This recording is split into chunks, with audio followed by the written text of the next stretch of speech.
Sir गुर्बत तो दोनों तरफ है, लेकिन 7 लाख से ज्यादा कहते हैं इंडियन फौजी मौजूद हैं कश्मीर में सर। सड़कों एक मिनट जी 7 लाख फौजी कैसे आए? ये आपके इस्टेब्लिशमेंट ने आपको गिना दिए।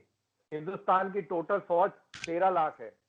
13 लाख में हमें चाइना बॉर्डर देखना है, बर्मा बॉर्डर देखना है, बांग्लादेश देखना है, पाकिस्तान इंडिया पाकिस्तान बॉर्डर देखना है, लाइन ऑफ कंट्रोल देखनी है और कश्मीर देखना है। तो इस 7 लाख ऐसे नहीं होती। पूरे कश्मीर के अंदर line of control, Kashmir valley, Jammu और पुंछ मिला के 1 लाख से 1.25 लाख तक की फौज वहां पे मौजूद है। मैं फौजी हूं, मैं आपको बता रहा हूं कि इससे ज्यादा फौज नहीं है। तो ये जो प्रोपेगेंडा जो चलता है, इससे हमें थोड़ा सा परहेज करना चाहिए। और अगर नहीं मालूम है तो चलिए, आप जैसे दानिशमंद लोग जब हमारे जैसे उससे बात करते हैं तो ये बात समझनी चाहिए कि वहां पे ऐसा हालात नहीं है कि 7 लाख फौज अगर कश्मीर में होगी तो कश्मीर खड़ा होने के लिए जगह नहीं मिलेगी वहां पर। जी मलिक साहब, ये मैं ये कहूंगा कि कर्नल साहब ने बड़ी तफसील से रोशनी डाली है और वो अपना मौका बयान किया है, तो मैं इसके ऊपर 4-5 बातें करना चाहता हूँ। पहले तो उन्होंने बात की कि यूएन की, कि ये बिल्कुल इन्होंने दुरुस्त कहा। उसकी एक बात बताई कि डीमिलिटराइजेशन। तो मैं यहाँ अपनी हुकूमत के बेआब पे ये कहता हूँ कि पाकिस्तान डीमिलिटराइजेशन के लिए तैयार है। इंडिया की फौज वहां से निकल जाए और हम भी डीमिलिटराइजेशन के लिए तैयार है, और प्लेबिसाइड जो इस्तेस्वा पे आया वो करने के लिए तैयार है। पाकिस्तान की फौजें आज़ाद कश्मीर से निकल जाएंगी। मैं पाकिस्तान हुकूमत के बेआब पे ये बात कमिट करने के लिए तैयार हूँ। उसकी जो भी सजा दे गए, उसकी शर्त यह है कि इंडिया भी यूएन की रेजोल्यूशन के मुताबिक जो इंडियन ऑक्युपाइड कश्मीर है उससे निकल जाए। दूसरी इन्होंने जो बात की कि वहाँ जो टेररिस्ट हैं इनके बकौल, और उनके खिलाफ पाकिस्तान क्या एक्शन ले रहा है। मैं इनको ये बताता चलूँ कि पाकिस्तान के पिछले साल 2 में अगर ये कहते हैं तो मैं लिस्ट शेयर कर देता हूँ कि दर्जनों ऐसी तंजीमें इंतहा पसंद, उनकी हर तरह की एक्टिविटी, ताकि चंदा जमा करने की एक्टिविटी, और उनमें से सबसे बड़ी जो तंजीम है हाफिज सईद साहब की जो तंजीम है, उसको भी बैन किया गया। उनकी फंड रेजिंग पे भी पाबंदी। उनका ट्रायल हुआ है, ट्रायल के बाद उन्हें कन्विक्शन हुई है और वो जेल में सजा काट रहे हैं। तो इस तरह के मैयर्स पाकिस्तान ने किए, इंडिया को अप्रिशिएट करना चाहिए।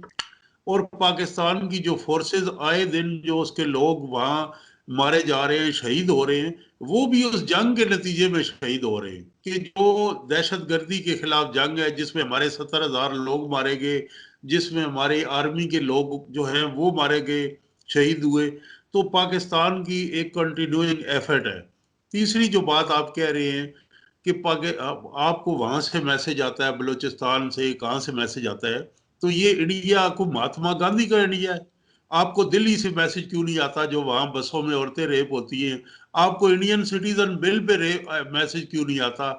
आपको इंडिया में माइनॉरिटीज और जो इंडिया में लिबरल वॉइसेस हैं, सेकुलर वॉइसेस हैं, डेमोक्रेटिक वॉइसेस हैं, उनको जो फाशिस्ट तरीके से उनका गला घोंटा जा रहा है, वो आपको आवाजें क्यों नहीं आती? जो अरुंधति राय से लेके बॉलीवुड के एक्टर्स, इंडिया के मशहूर प्रोफेसर, वकील, दानिश्वर, जो आवाजें दिल्ली में, बंबई में आ रही हैं, उन आवाजों के नतीजे में आपने कानों में उंगलियां क्यों डाली हैं? तीसरी बात आपने की प्रोपेगेंडा की। आप पाकिस्तान का मौकफ बिल्कुल रद्द कर दें, प्रोपेगेंडा है, लेकिन आप ये बताएं कि जो ह्यूमन राइट्स की बैनुल अक़वामी तंजीमें हैं जो पाकिस्तान की नहीं है, जो जिनमें एमनेस्टी इंटरनेशनल है, जिसमें रिपोर्टर्स विदाउट बॉर्डर है, जिसमें और है, उन्होंने कश्मीर में मिसिंग पर्सन पे, एक्स्ट्रा जुडिशियल किलिंग पे, टॉर्चर पे, ह्यूमन राइट वायलेशंस पे क्या रिपोर्ट किए? और बैनुल अक़वामी मुबसरीन को, आप तो इंडियन आर्मी के कर्नल है, आपको वहां जाने की इजाजत मिली है, कश्मीर में इंटरनेशनल ऑब्जर्वर्स को अलाउ नहीं किया जा रहा। और अगर आपने इसका टेस्ट केस देखना है तो आप ये देखें कि आपके नेहरू गांधी फैमिली के जो टॉप लीडर है राहुल गांधी, उनको कश्मीर जाने की इजाजत नहीं दी। और जो प्रो इंडिया वहां के चीफ मिनिस्टर रहे हैं शेख अब्दुल्ला फैमिली में, फारूक अब्दुल्ला, उमर अब्दुल्ला, उन्हें भी आपने घर में कैद करके रखा हुआ है। तो आप तो कर्नल है, आप जा सकते हैं, लेकिन बात यहाँ आम शहरी की हो रही है, सिविल सोसाइटी की हो रही है, और अवाम की हो रही है, सिटीजन्स की हो रही है। तो इसलिए ये इतना सीधा केस नहीं। जो आप टेररिज्म की बात कर रहे हैं, टेररिज्म के इश्यूज इंडिया में भी। क्या इंडिया ने ईस्ट पाकिस्तान में जब इंटरवेंशन की थी, मुक्ति बानी को सपोर्ट किया था, तो उस वक्त कोई इंटरनेशनल लॉ का रिकॉर्ड किया? ये जो आज आप तारीफें हमें बता रहे हैं टेररिज्म की, दूसरे मुल्कों की मुदाखलत की, ये उस वक्त कहाँ थी? और बलूचिस्तान से भी जो आपको मैसेज आ रहे हैं, उन मैसेजेस को ये रिप्लाई करें कि पहले हमने कलभूषण भेजा था, वो पकड़ा गया, एक्सपोज हो गया, अब हम कुछ और लोग तैयार कर रहे हैं। तो इस तरह अगर आप ये रवायती मौकफ पे रहेंगे और एक्सेप्ट, और जो पांचवी बात आपने इस्टेब्लिशमेंट और गुर्बत की, तो इंडिया को भी सोचना होगा कि जो करोड़ों डॉलर के असले बोफोर्स स्कैंडल से लेके आज तक है, वो उनके अंदर भी भारतीय इस्टेब्लिशमेंट भी कमीशन खाती है। और समझौता एक्सप्रेस में भी इंडियन आर्मी का एक कर्नल इन्वॉल्व था। और इंडिया के अंदर भी 30-40% आबादी बिलो पॉवर्टी लाइन रहती है, लेकिन इंडिया जो है टॉप 10 डिफेंस स्पेंडिंग नेशंस में है। इंडिया के अंदर भी वो शाइनिंग इंडिया नहीं जो हमें हॉलीवुड में नजर आया जाता है। अक्सरियत लोगों के पास टॉयलेट इस्तेमाल कर रहे, गरीब पाकिस्तान में भी गुर्बत है। तो आप इंडिया को एक स्कैंडिनेवियन कंट्री बता रहे हैं और पाकिस्तान को अफ्रीका का मुल्क बता रहे हैं। यही प्रॉब्लम है इंडिया पाकिस्तान में, मिरर इमेज है।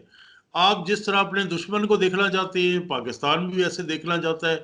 लेकिन दोनों मुल्कों की सरकार को चाहिए कि वो अब गुर्बत पे, क्या इंडिया में पब्लिक हेल्थ सिस्टम इसमें एक्सपोज नहीं हुआ? आम आदमी के लिए आज वहां सेहत की क्या सूरत है? यही सूरत हाल पाकिस्तान में। लेकिन इंडिया पर जिम्मेदारी इसलिए लागू होती है कि देखिए वो एक बड़ा मुल्क है और पूरे साउथ एशिया को लीड कर सकता है, एशिया को लीड कर सकता है, रीजनल पावर बन सकता है। और पाकिस्तान को उससे कोई एतराज नहीं है।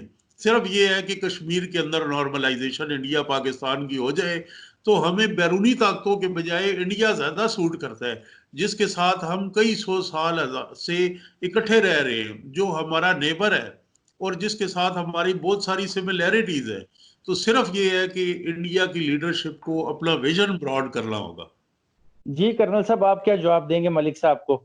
हाँ, मैं इसको मलिक साहब की बिल्कुल बात को सिंपल कर देता हूँ। बेसिकली मलिक साहब ये कह रहे हैं कि हिंदुस्तान को कश्मीर जो है पाकिस्तान को दे देना चाहिए, उसके नहीं, मैं बाद ये नहीं हालात कह बड़े मामूल हो जाएंगे।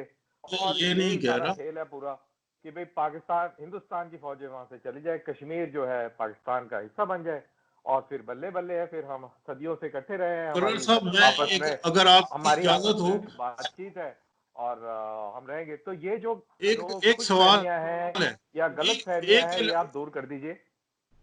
मलिक साहब एक एक मल, मिनट, आप अपनी जी जी अच्छा सर, मलिक साहब, एक एक एक, एक एक मिनट। मलिक साहब एक एक करके बात करते हैं। कैंडी मलिक साहब थोड़ा पीछे मैं होके अपना बैठिएगा, बात कर एक लूं एक करके क्लियर बात क्लियर। करते हैं। जी आपकी पूरी बात मैंने कितने प्यार से सुनी, जी जी आ, जी कर्नल जी साहब प्लीज। जनाब। है ना? तो बेसिकली ये है, ये हर एक जो पाकिस्तानी हुक्मरान है वो यही चाहता है कि कश्मीर हमारे पास आ जाए, और बाकी कोई मसला ही नहीं है।